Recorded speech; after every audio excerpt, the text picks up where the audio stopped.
Hi guys! So for today's video po ay i-share ko naman sa inyo kung paano po tayo dito makakapag-buy and sell po ng crypto natin sa no one's na application or website. So sa nakarang video ko po na-share ko na sa inyo kung paano tayo gumawa ng account dito, paano tayo kumita. Ngayon naman share ko kung paano tayo makakapag-buy or sell ng ating mga crypto sa no one's. So ito pong no one's na ito na website ay parang Binance na rin po talaga, no? Pwede tayong mag-buy and sell, mag-invite din tayo, pwede tayong kumita po dito.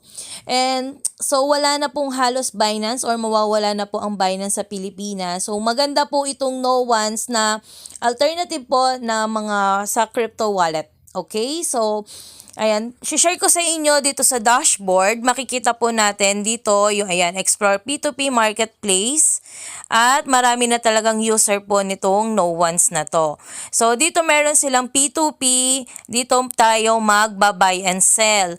And gift card, silent pool. And then yan, may check gift card code. So dito po may trading fee discount. So less than 10% po until October 17 or October 10, Ayan, October 7 po. And then you've reached your maximum discount once it expires. Come back here and extend it. Ayan, may offers. Tapos dito ay kapag nakapag first trade tayo, makakakuha tayo ng 1,000 sats. And sats po yung kanilang crypto coin. And then pwede tayong kumita. Yan nga po sabi ko, pwede tayong kumita po sa pag-i-invite nga natin. And may limits. Kailangan po yung account po natin dito ay ma-verify po ha. And may account, so pwede po itong ma-install po sa inyong Google Play Store tsaka sa App Store. Sa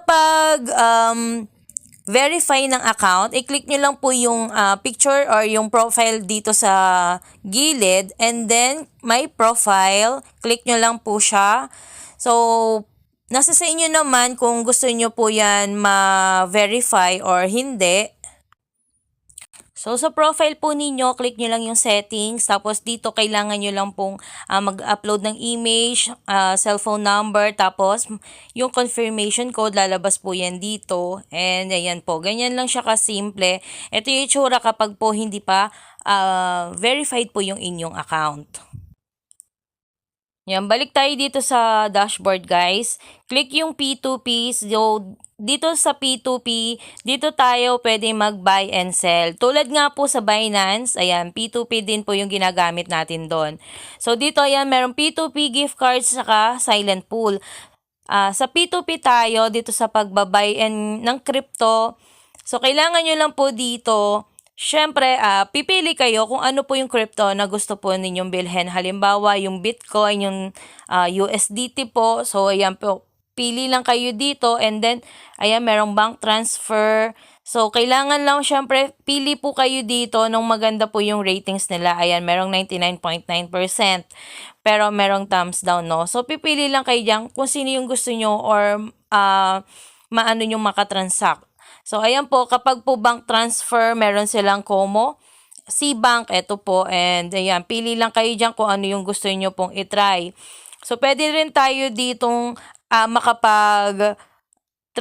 transact po sa GCash, Maya, ayan, pili lang kayo, tapos meron ngang bank account. So, pipili tayo, halimbawa dyan, Union Bank, ayan, C-Bank, no, puro bangko yata yung aking nakikita ngayon.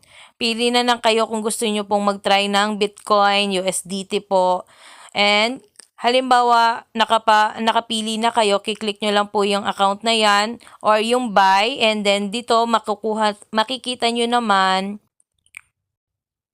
So, ito nga po, halimbawa, gusto nyong bilhin halagang 1,000 pero ang trade limit dito is 5,000. So, try natin halimbawa yung 5,000 tapos ito yung marireceive po ninyo na USDT. And then dito sa accepted banks, pili naman kayo kung anong bangko. Pero dito GoTime Bank lang siya. Since halimbawa nga lang naman to and then click nyo lang itong start trade.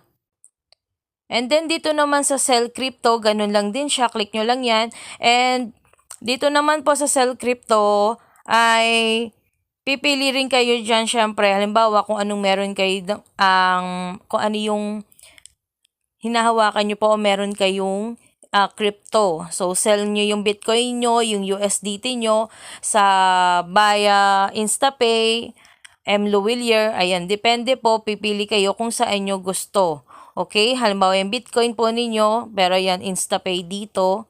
All banks. So, ayan. I-click nyo lang din naman yung sell USDT or Bitcoin nyo po dito.